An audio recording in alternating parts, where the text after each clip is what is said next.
وقتتون بخیر دوستان. یک وسیله‌ای موجود شده برامون.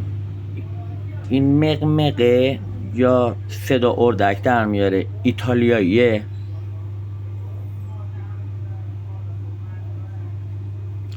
خیلی کمیابه و قدیمی، مال حدود 70-80 سال پیشه. اما ببینید چه آلیاژ و ساختاری داشته که انگاری همین دیروز تولید شده.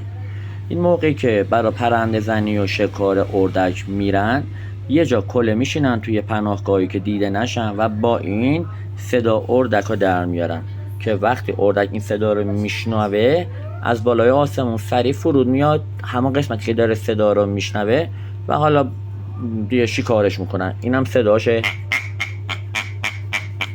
کافیه فقط اینو آروم پایین بالا کنن.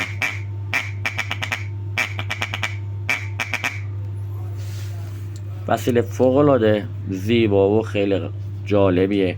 میگم نیست، نمونش اصلا نی.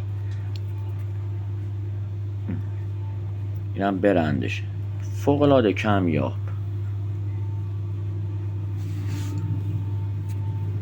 اینم صدا. با تشکر.